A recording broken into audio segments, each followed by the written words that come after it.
It's time for Sports 56 Happy Hour on Sports 56 and 98.5 FM. Now let's have some fun.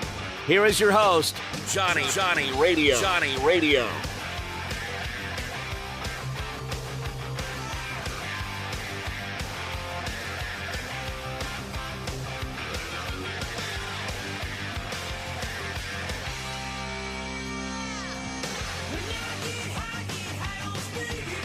Yo. Welcome into a little Sports 56 Happy Hour. I'm your buddy Johnny Radio. It is a beautiful Tuesday in the Mid-South. I hope everybody had a wonderful Memorial Day weekend. Again, thank you so much to those Gold Star families and those who made the ultimate sacrifice for this country. It was a fabulous weekend, and we have a busy show. I'm actually out here at Southwind. That's right. We got the 36th annual John Bull Bramlett Memorial Golf Classic. Is presented by Greater Memphis FCA. We're going to be out here all day long, all day strong, having a lot of fun, playing a little bit of golf today. I'll let y'all to know how the course is going, you know what I'm saying? Hopefully I hit them long and straight. But this is an unbelievable event, and I'm honored to be out here. Over the weekend, we've had so much news go on. I mean, holy moly. From Boston closing it out against Indiana last night. It's amazing how well Indiana plays for the first 45 minutes of a basketball game. And they always fall apart in crunch time. I said that before the series. I said that during the Knicks series. I've said it about this team basically all season long. They go fast. They go furious. They get up and down. They can score, but they don't play defense. They're terrible in the half court. And when somebody needs a big shot, it looks like nobody out there is willing to take it. So we'll talk a lot of hoops. We'll talk about what we think about this Boston team. Jaylen Brown says this is a different Celtics team as they return to the finals. I'm kind of curious. Are we going to get another sweep? Because you know we have game number 4 from Dallas. It's the Minnesota Timberwolves and the Mavericks. And it's amazing what one season can do for an athlete. Kyrie has basically, and that's the thing about athletes, they always have an opportunity at redemption. If you go out on the court and you are a good teammate, if you're a great pro, if you're successful, if you're humble, if you go out there and you make the right approaches, no matter what you did in the past. With sports, it's always about the present. And Kyrie is a perfect example of that. We talked about it last week, it looks like he's just matured. I don't know if it's just he's happier. I get it, man. When everybody's young, you're a little bit crazy. I'm still a little crazy, but when I was young, I was banana sandwiches. I was nuts. But Kyrie, man, has become so mature. Luka and him are so damn effective. Gafford is a rim protector. P.J. Washington, who makes me look dumb because when they got P.J. Washington and Gafford, I was like, so? P.J. Washington, what's he going to do? Oh, he just hits like every damn big corner three. So we're going to talk a lot of hoops today. We also got to talk about one person who stepped away from the game. Amen. Angel Hernandez has retired. Very controversial figure in baseball. Gave us some great moments in the aspect, if you remember, when Kyle Schwarber finally just had enough after Angel Hernandez called so many bad pitches that he just completely lost it. There's the Bryce Harper one, which I just absolutely love, where he just walks all the way down the third baseline and tells him how freaking terrible he is. He didn't use the word freaking. But, man, Angel Hernandez, gone from baseball. The only thing that I worry, I think baseball is going to be in a better place with him gone, because he was one of the most disliked. I mean, you can go NFL officials, MLB umpires, you can go reps in the National Basketball Association. You go all across the sports. I don't know if there was a guy who was disliked as much as Angel Hernandez by basically everybody and their grandmother. Now, you had Donahue, of course, who was betting on sports and got kicked out and is just a sour figure. But he didn't have the controversy until basically he got caught shaving points and doing bets and all that stuff, and that all came out. Over Angel Hernandez's career, he has had some of the worst calls in the history of sports. It has been a terrible but long career, and now he's retired. And again, the one thing that I'm really concerned about, you know how many competitive baseball teams are out there now? This guy, now that he left the MLB, I feel like he's got to fix the screw-up games. Like, he's now going to be, like, doing 13, 14-year-old travel ball, umping these ball games, getting parents all kinds of crazy mad, giving pitchers, strike zones that are, 4 feet. 4 feet by 4 feet. It's just insane. But, yeah, Angel Hernandez has stepped away. And the other bad thing that happened in baseball this weekend, damn, y'all. Like, this to me hurts. It's already been a rough year for the Atlanta Braves. My man, they lost their best pitcher. They lost, I Know You Rider, going to Spencer Strider and go. Done. Gone. That's a huge hit, especially the way this pitching staff has been. And then all of a sudden, we find out that the 2023 NL MVP is now done for the year. This is the second such injury that he's had in the last 4 seasons, where he's missing almost the entire season. 2 out of the last 4 years, my man is gone. First couple years ago, what was it? He tore his ACL. What did he do this year? Tore his ACL. Now it's on a different knee. Now he has 2 ACL tears, one in both knee. And for a guy who is the most electric player when he gets on the base, how is this going to affect him going forward? I mean, this is crazy. I mean, he's one of the most gifted players in all of baseball. Can hit for power, for average, plays a mean outfield, has a great arm, has speed. Did something that nobody's ever done last year in his MVP campaign. What was it, 70 stolen bases and 40 home runs? Is that right, Dacus? Yeah. Well, there's Lee Aldwin back in the hizzy. Yep, What's up, Lee? What's up with you, John? That's correct. He had 70 stolen bases, 40 home runs. Never been done before. Man, and now this guy is gone. So the Braves, who realistically, there's not a whole lot of teams in Major League Baseball who, at the beginning of the year, have World Series aspirations. The Braves fan base, the Braves organization, that ball club had 100% World Series aspirations. And then you lose not just their best pitcher, but I would say a top 5, top 10 at least starting pitcher in all of baseball. Dude led the league in strikeouts last year. And I would say probably, you can't really argue this, I would put Acuna, when he's healthy, like he was last year, top 3 position player in all of baseball. And he's gone. Best pitcher, see ya. Best player, see ya.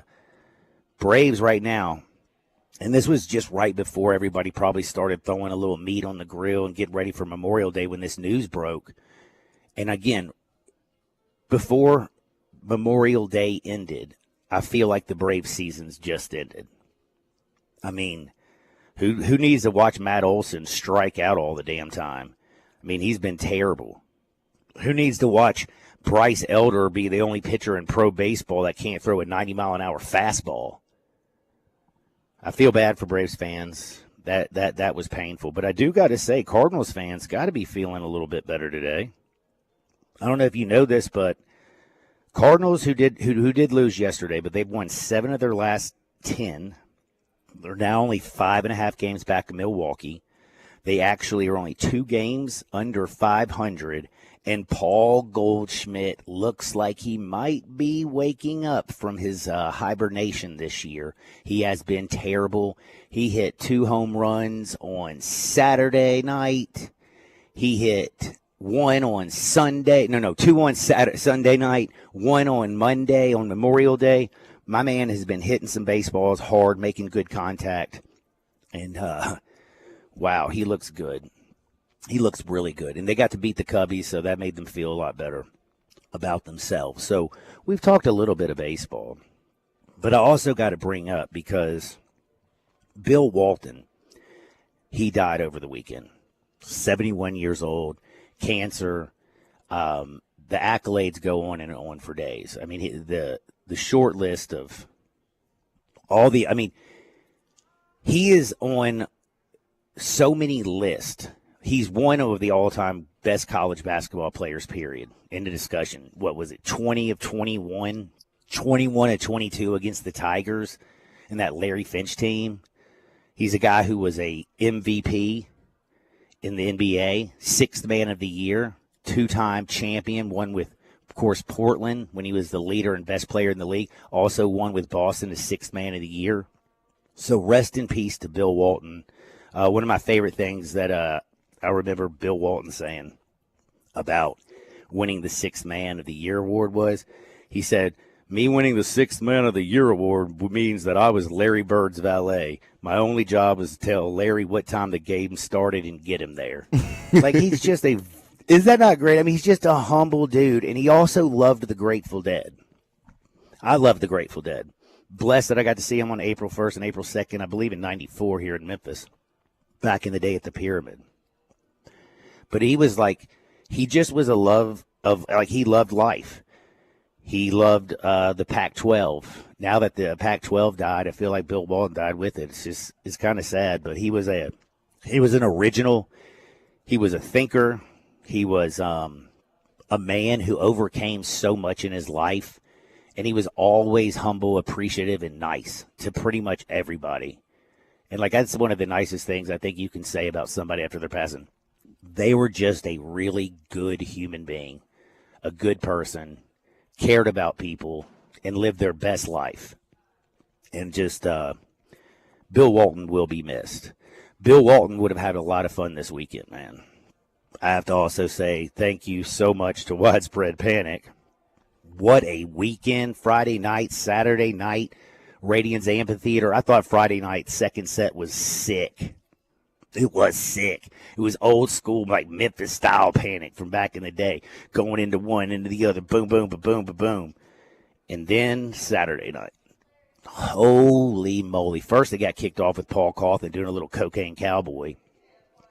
Cocaine country dancing with you.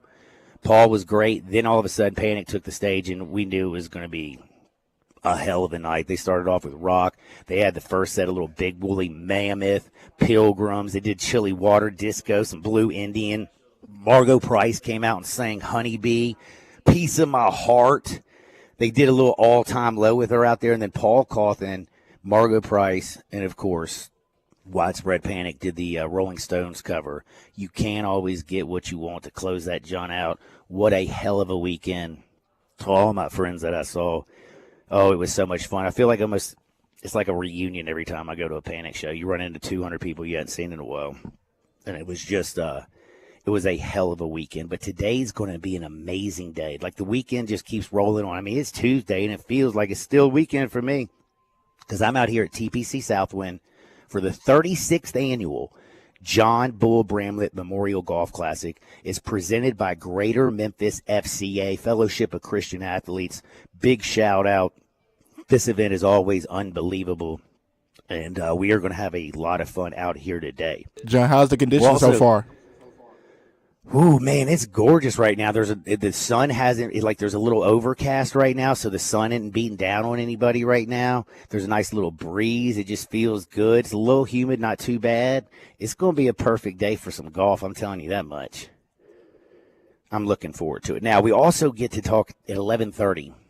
So we're going to have David Cobb, CBSSports.com, his very own super, super special self. And I got to ask him, what's wrong with Greg Sankey?